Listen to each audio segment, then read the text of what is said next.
Who's going for coffee?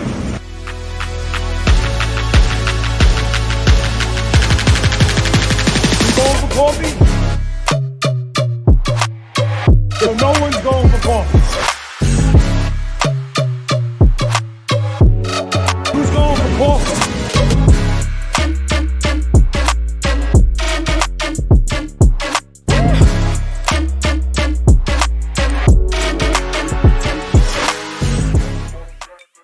All right, good morning, everybody. Welcome back to Who's Going for Coffee. With me today, my good buddy, Antonio Arcamone. What's up, brother? Hey, what's up, Reggie? How's it? How are you?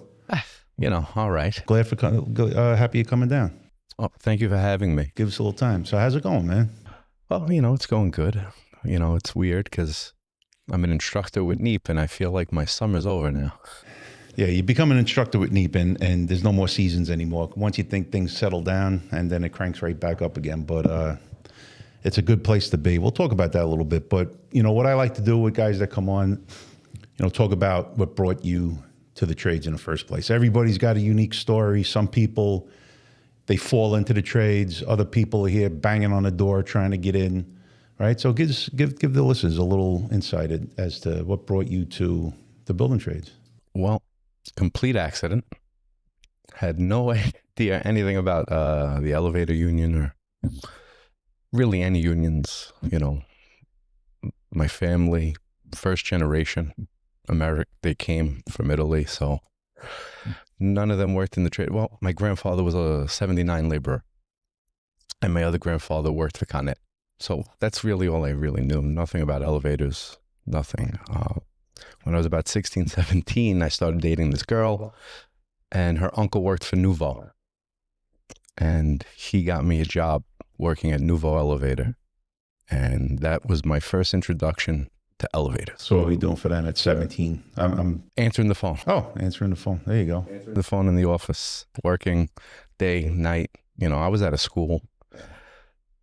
Where were you living at the time? At the time, I was living in Queens. I'm from Queens.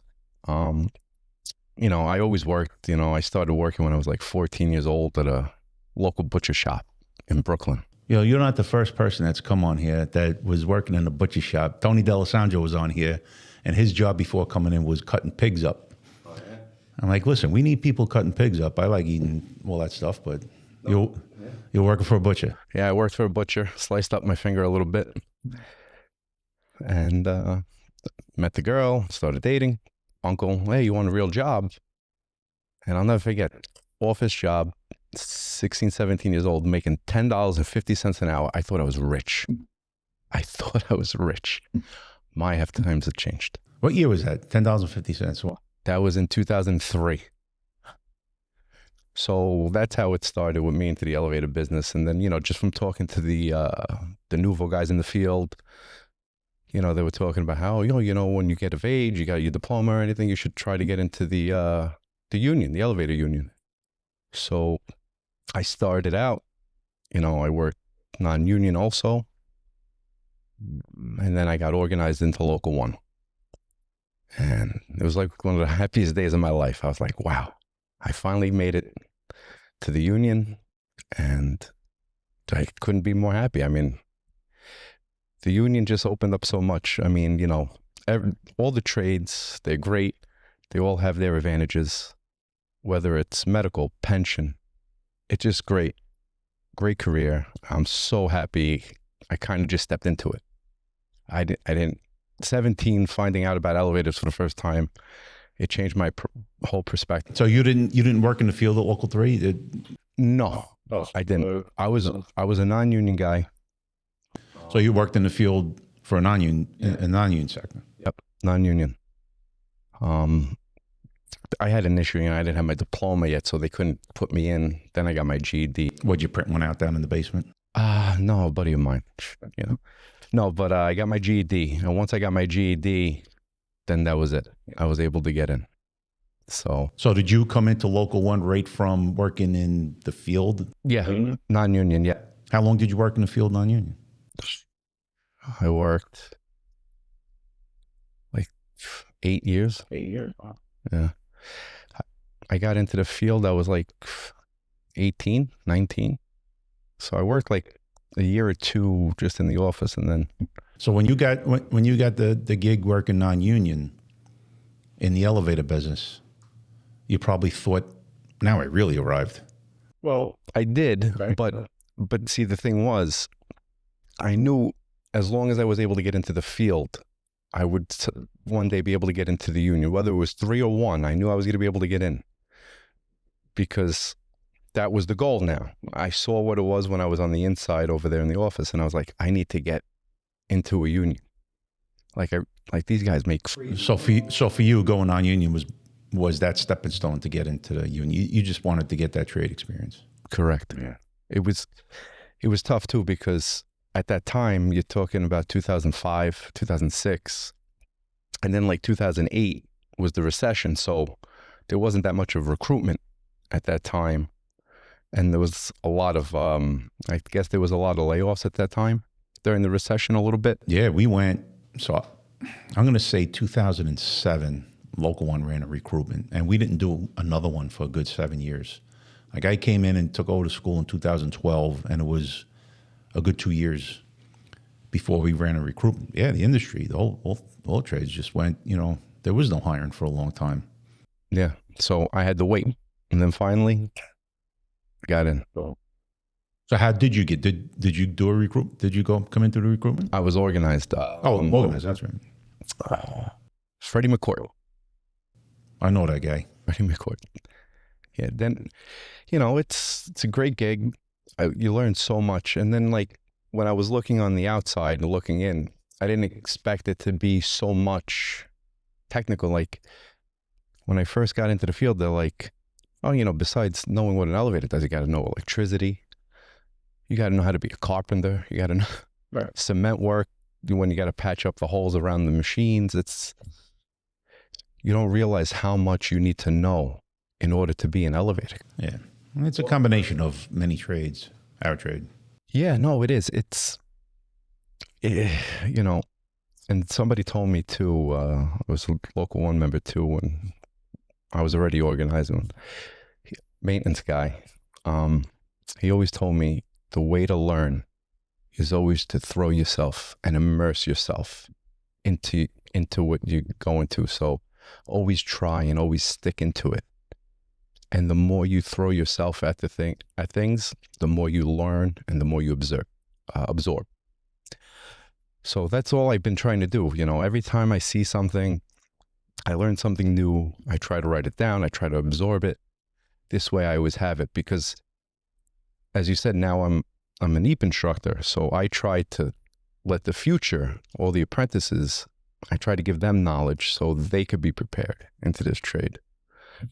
I have everything to thank to this trade. Buy a house. Get a lot of union members. They like to have nice things, and a union affords us to have those nice things. Let's go back a little bit. You get into local, you get organized in. What's that like? First couple of days, like you get in, you got that.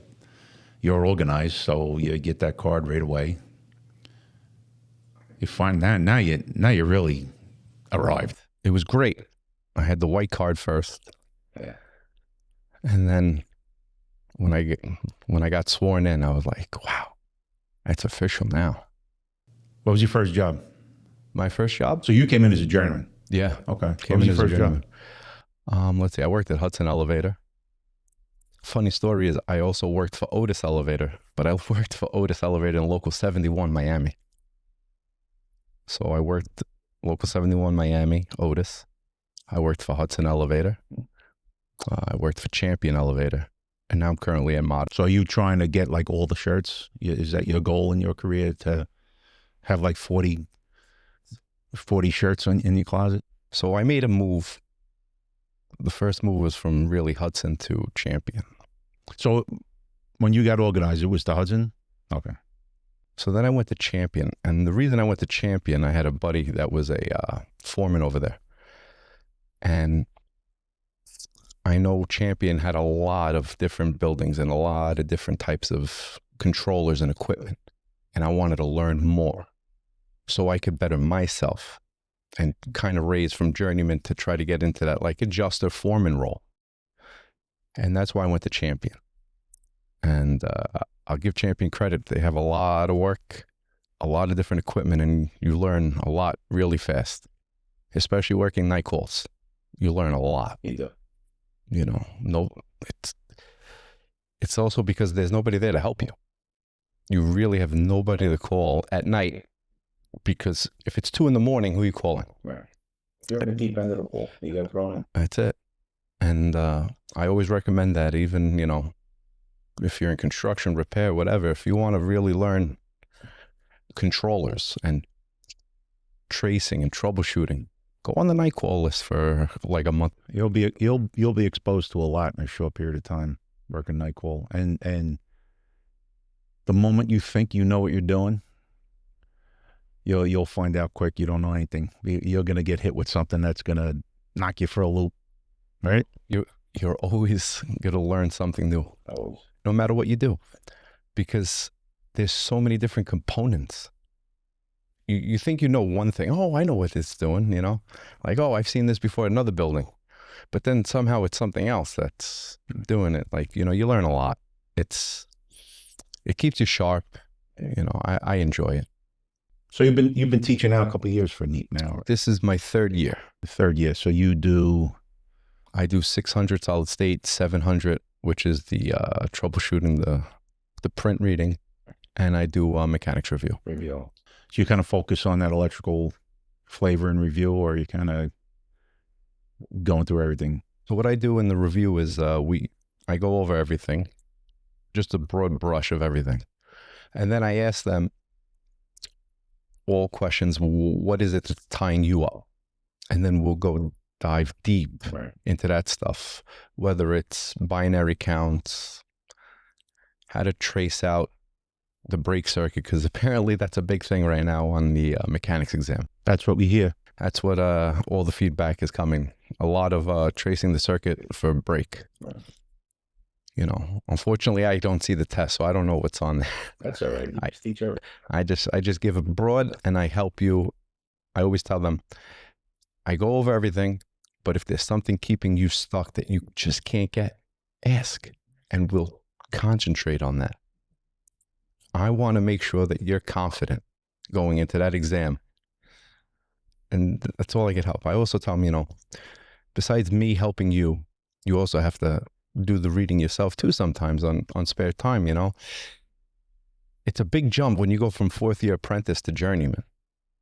I mean, if you're in construction, you're talking about, what is it now, almost a $20.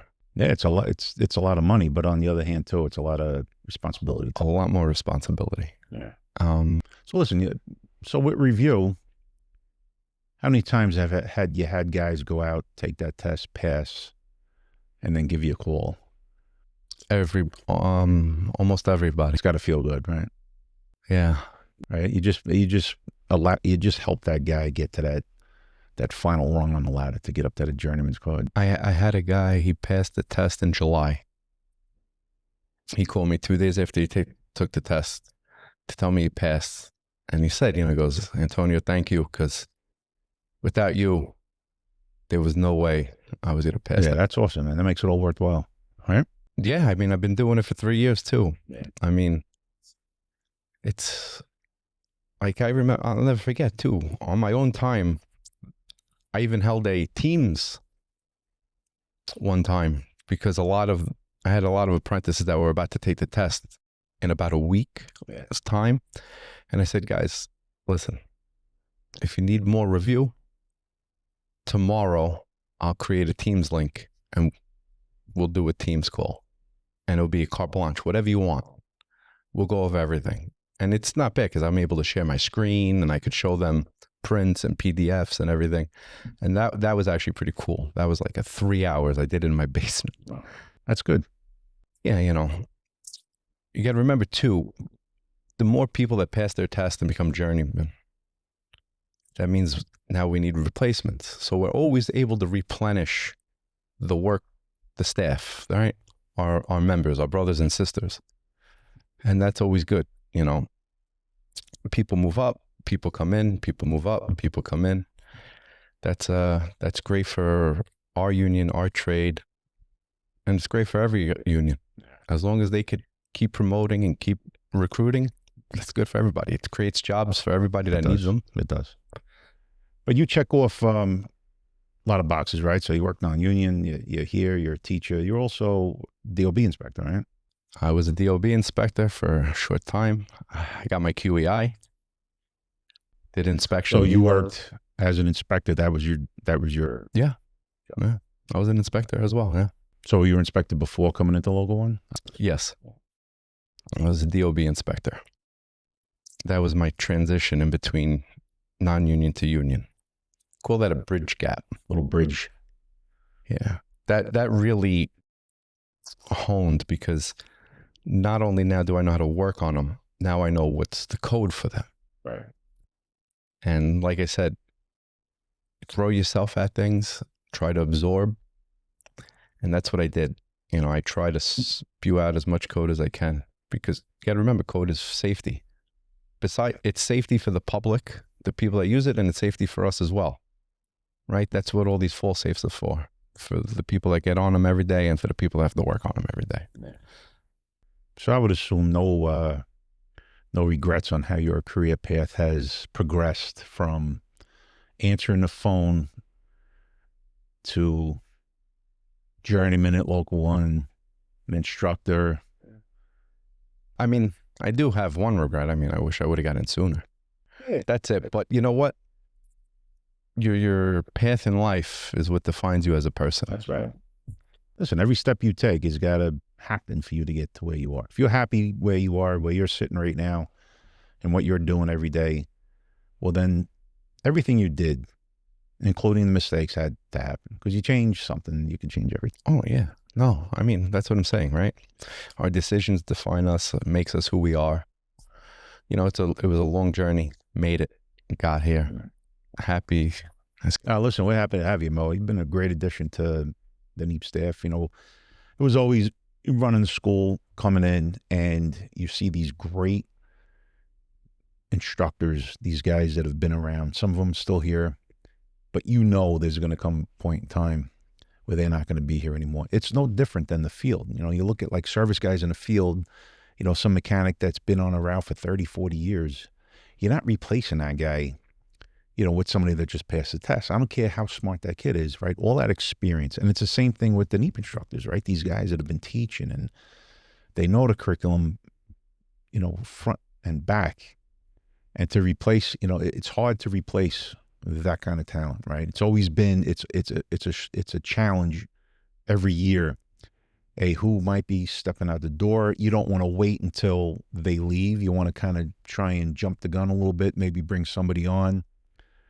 But listen, bro, you've hit the ground running, man, and you've done a great job for us. It's, you know, we need a couple of more Antonios out there to help us. No, I could always do better. Nah, listen, we can all do better, but no, you've done a great job for us, and you know, we appreciate everything you're doing. But what's Antonio doing with his spare time? I know you like to My spare time. get in an airplane and fly around a little bit, right? Yeah. I'm a big fan of getting on airplanes. Love airplanes. So I try every other year to at least go back to Italy, see my family in Italy, enjoy the beach. So you got family that lives there? Yeah. Where they live in Italy? I can't give it away, you know. Don't. Is it down by the boot or is it up by? It's in the south. It's in the south. It's by Naples. Oh. I got to gatekeep it a little bit because we want to keep it cheap. It's beautiful beaches, beautiful restaurants. I'll tell you off camera. Okay. You know, I enjoy that, you know, and I'm married, so I'm married to a Disney adult. What's that? She loves going to Disney, so me and the wife, you know, usually her and my mother-in-law, they go to Disney, but occasionally I'll take along to go to Disney. Yeah, this is a good time. Yeah, roller coasters. It's great, you know, roller coasters and funnel cake. Do you have kids? No. Oh, you don't? No kids. No kids. That's why she's the kid, you know. She likes Disney. I don't mind going there and having fun. I go there. Tower of Terror, best ride. I went on it once. That's it. I did it. I don't see the need to do that again. They laugh at me because when we go look at the photo, I'm just like this. I was on an elevator that was worse than this last week. I don't know what everybody's whacking out about this thing for. I think this is bad. You should have seen the car that went into the overhead. You should see what I adjust in the field. That's good. No, but everybody needs to have a little something to do. Yeah. Because, I know I work a lot. I always get a lot of phone calls. I mean, but you need that little sanctity, whether it's traveling or golf or something.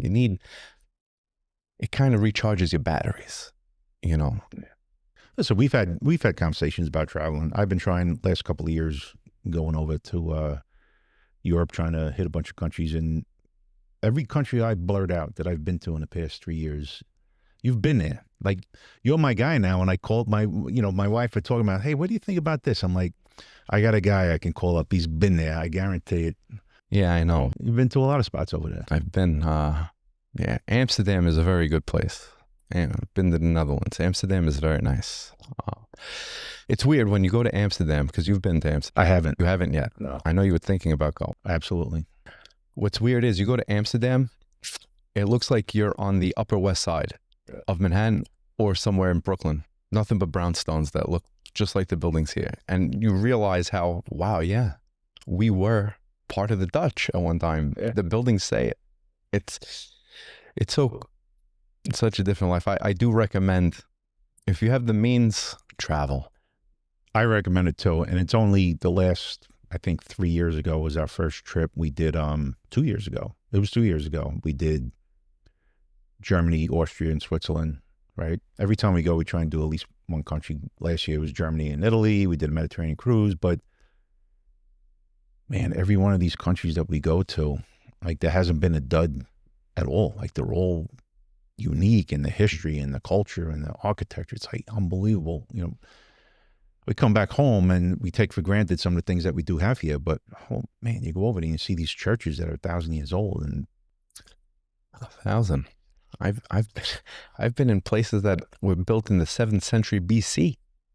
Like, that's 2,700 years. I can't even imagine. It's still standing. You got buildings here that are maybe 20 years old. That it's pretty wild. So we went in July to Portugal for 19 days, right? So we flew into Lisbon, and then 3-4 days we spent there. Then we were on the coast, and we were in a beach resort in Portugal. Every square inch of pavement were these like 3x3 inch cobblestones, not like the big cobblestones we're accustomed to here, like in Brooklyn or whatever, but the smaller, like 3. But everywhere you stepped, like, where are they getting all these rocks from? It was amazing. And to the point where wherever we're going, I get out and I'm looking for and everywhere you stepped. And it's like that all over Europe. Like, they're all like that. You know what's really amazing? None of them were loose. None of them are loose. And the really amazing thing is there's not one pothole. Right? It's amazing. The engineering that you see, and it really is. I suggest anybody. Yeah. If you have the means, travel. Yeah. Just, if you like food, you're going to love it. Traveling, eating, having some great wine in Europe. It's amazing. So other than Italy, what's your favorite country that you've been to? I really like the Netherlands. The Netherlands was really nice. I'll have to crank that up on the top of my list. Amsterdam was very nice. Amsterdam is a pretty cool town. And I mean, you know what? I also liked London. London's a nice place. I know you've been to Cologne, right? Germany, or just Munich? Just Munich. Yeah, I've been to Cologne. That was something. It has one of the oldest Gothic cathedrals in the world. Have you been to that cathedral that's being built for like 1,000 years in Barcelona? Barcelona? Have you been to that one? No, never been to Spain. Wild. I'm trying to get to Spain. It's nice. But when I go to Europe, I like, depending on the time of the year, like if I go to Spain, I would like to Madrid, Barcelona, and try to get like a little bit of a beach vibe.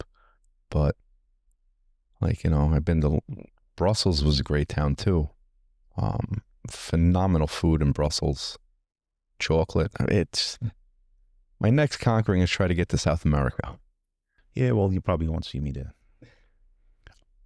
For no other reason than we just have these I don't know. I'm looking to hit as many countries over in Europe as possible, and then I think by that time I might be getting a little old and tired to be getting on a plane for 8 hours. Well, South America's a long trip. Yeah, I can't do that. So, But no, you know, that's my goal. I think the next trip we're going to try to conquer is Japan. listen, I'm going to Hawaii in November, and that's going to be a grind to fly out there. At least you'll have nice weather. Yeah, I think so. You know, it's one of only 2 states never to hit 100 degrees. It stays 85 all year. It's never hit 100 degrees in Hawaii. Little known fact. It's like a Snapple fact. Right. Only 50%'s real. Yeah. Yeah. So, and you mentioned upstairs you like to hit the little white ball too, right? Golf. Oh yeah. Golf is great. That's where all the action. That's where all the deals get made. I'm not that good at it, but I've gotten better. None of us are any good. We try.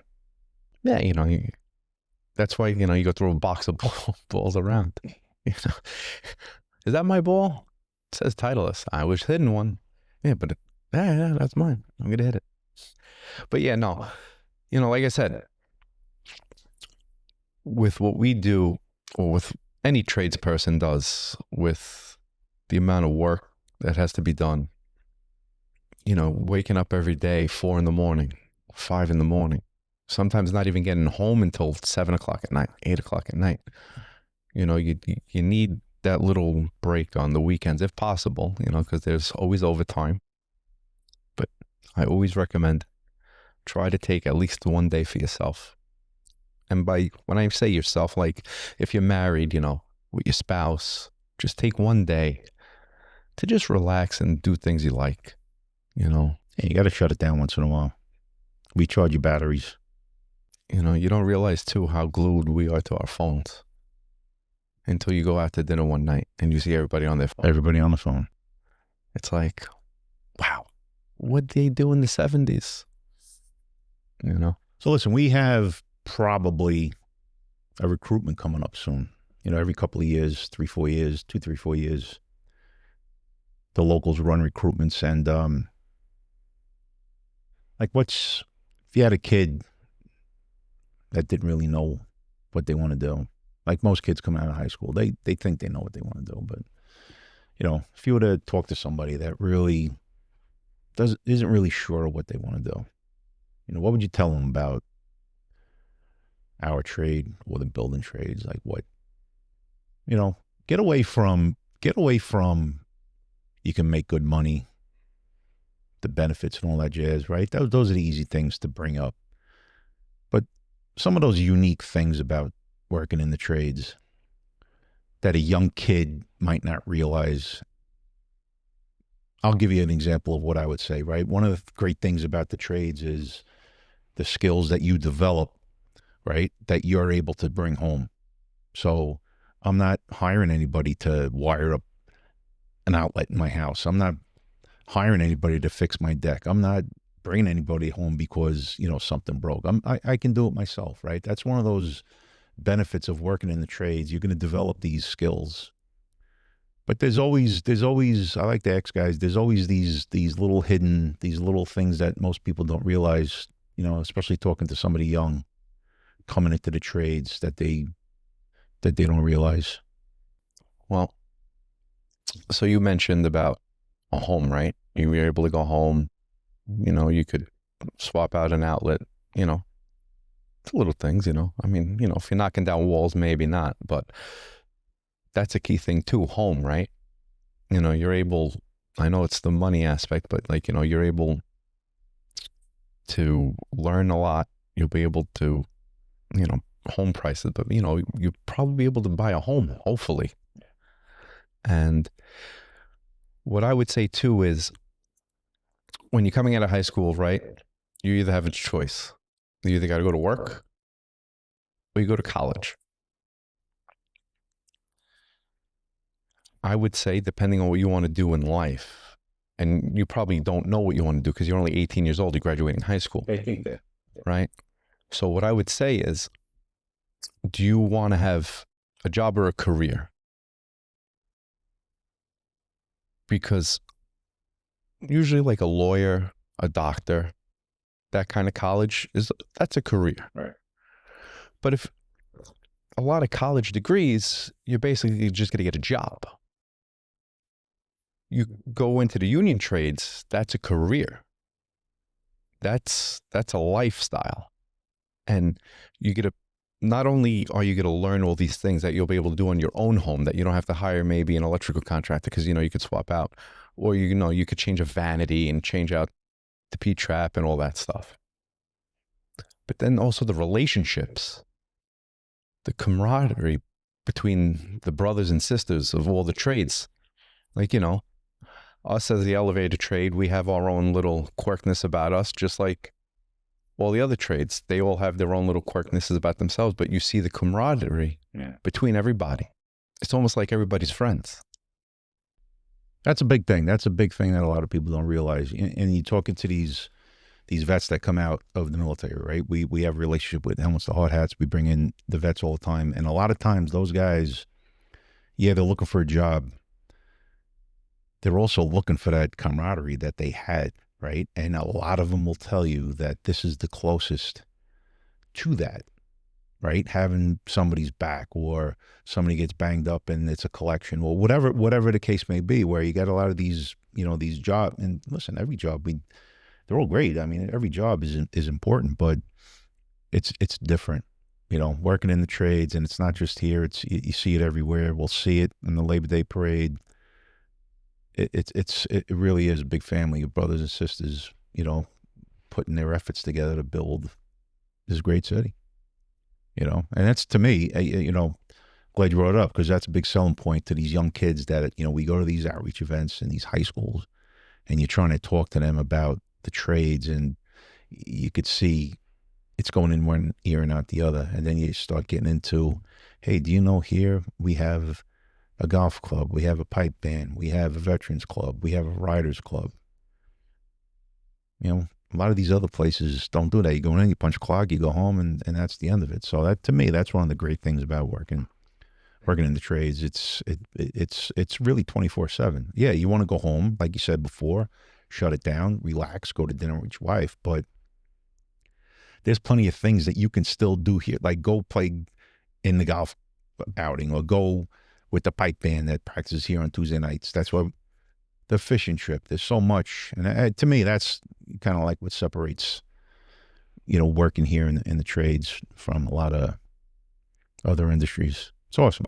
Oh, 100%. I mean, besides that, how many friends do you make too with the camaraderie? Like, how many guys are going out to dinner now with their families? Listen, that's a natural thing. Like, where you work, you're probably going to make friends with where you work. But I think it happens more here because guys are really, they're tight working on the jobs, and talking about things that you can't talk about in an office. And you see it, man. It's everybody's working with their best man, and they're people that they're vacation with, and you wind up building these relationships that last forever. It's great. And I won't talk about the salary, because then I'll just take the salary out. Between college and a trade, who's going to keep paying you after you're done working for your life? A lot on the private sector, it's not a union usually. So all the union trades provide a pension. If you have a regular job, where are you getting a pension from? If listen, that's going to be a word that's going to not exist in a dictionary in the not too distant future, right? Everybody had a pension years ago, and now it's just, now who is it now? It's us, the trades, the teachers, like government workers, still, that's going away. 100%. That's why the 401k was created, so the employer didn't have to give you a pension. Exactly right. That's all that was. And that's another thing you got to be grateful for. When you're ready to hang up your keys and your boots, you still get you still get a check. Not working. That's great. It is. It's a great model that's existed for a long time, and we got to do our best here to keep these young guys going, right? So hiring the right instructor, and you're teaching these guys, to keep this thing going, because let me tell you something, the kid that's going to pay your pension, he's probably not even in this trade yet. Not even born yet. Not even born yet. Not even born. So it's good stuff, man. No, yeah, it's a great trade. I mean, other trades too. Like I said earlier, they all have their unique things particular to them. Coming from somebody that was non-union and union, I mean, the difference is astronomical. Yeah. Between benefits you get.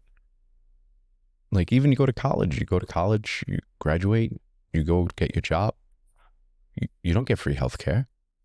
For the majority, you don't. We get great health care provided to us. It's funny because I believe now you see they're saying how there's a more shift towards trades from the younger generation. They're starting to lean a little closer to the trades. I think there is. I think for a period of time, right? Union jobs years ago in the 70s, whatever the percentage was, I think it was like 40%, something like that. And it's dipped quite a bit. But I do think we're seeing a little bit of a turnaround. We go do these outreach events, and you start seeing more kids engaged, right? Don't want to go to college, can't go to college, or whatever the case may be. I think you're starting to see a turn. I really do. I really do. Will it ever get back to what it was? Probably not. But and society changes, right? It's different than it was years ago. But I do. I think there's a trend towards kids learning those skills and realizing that they don't have to go to college to be successful. Like now, and I feel like the blue collar worker, the guy that's working in the trades, is a commodity now. Is an important commodity. I mean, you look on your block and look across the street, and we talked about that easy thing, putting an outlet in. Well, give that to that guy that doesn't know what he's doing. He's going to electrocute himself, right? So we take for granted sometimes what we're able to do, but there's a great need for those people. There is. There's a great need. And that's why when we have these recruitments, we try and bring in, real good candidates. And I think we're starting to see a trend in the interest in the trades. And it's a great thing. Well, you got to give it to the guys that are here now, the brothers and sisters in all the unions. Like, they're doing a good job, because if you think about it, if you're getting the engagement of these 18-year-olds, 19-year-olds that now are trying to, I want to become a tradesperson. You got to give credit to the people that are now the tradespeople now. Like, that means they're talking about it and how great of a job they have and all these things. And now that's going to want to bring in just as good talent and just keep it going. Like, that's all it's about, from, like you said, the 70s. So from like the 80s to the, like 5 years ago, 6 years ago, it was all, you got to go to college and get a degree, otherwise you'll be a bum. But this blue collar work, it's pretty good for us. Good stuff. It's good stuff. So listen, it's our job to keep going, teach these young guys. You're doing a great job. I really appreciate it. Appreciate you coming down. Yeah. I mean, the young guys, like I said, it's like, as we get older, we got to get younger. Got to all work together, As we get older, the young blood comes in.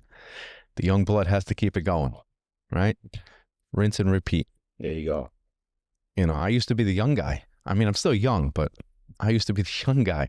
Listen, I know I'm one of the old guys, and sometimes I got that mentality too. When I'll see somebody that might be a little older than me, and I realize, yeah, you're one of the old guys now. But it's good to try and keep that youthful thought in your head. Keep going. But listen, Antonio, I appreciate you coming down. We'll wrap this up, but really, really appreciate what you're doing here for the local. We're glad that you made that transition over. I know on the NEEP end, it's working out great. Nothing but, great things coming out of your class. We'll be here sometimes at night, and I see you in there doing your thing in there, and there ain't nobody sleeping in that class, man. They're all engaged, and you're making a difference, bro. Oh, thank you. I just, like I said, I just try, That's all. That's all we can do. Give them what I know. And they teach me too. Because, I'm sure they're seeing things I'm not seeing, but that's the whole point, engagement. You know, you talk, as you talk, the more you learn and the more you're able to help each other. That's all it's about. I just want them to pass and become journeymen and make the big bucks. That's right. Thanks for having me, though. All right, pal. I appreciate it. I mean, I could have had a cup of coffee, but you know. Our green room's under construction. So, believe me, I've heard that many times before, but the green room's under construction. So maybe next time. We'll get a first year apprentice on the payroll here. You got it. Who's going for coffee?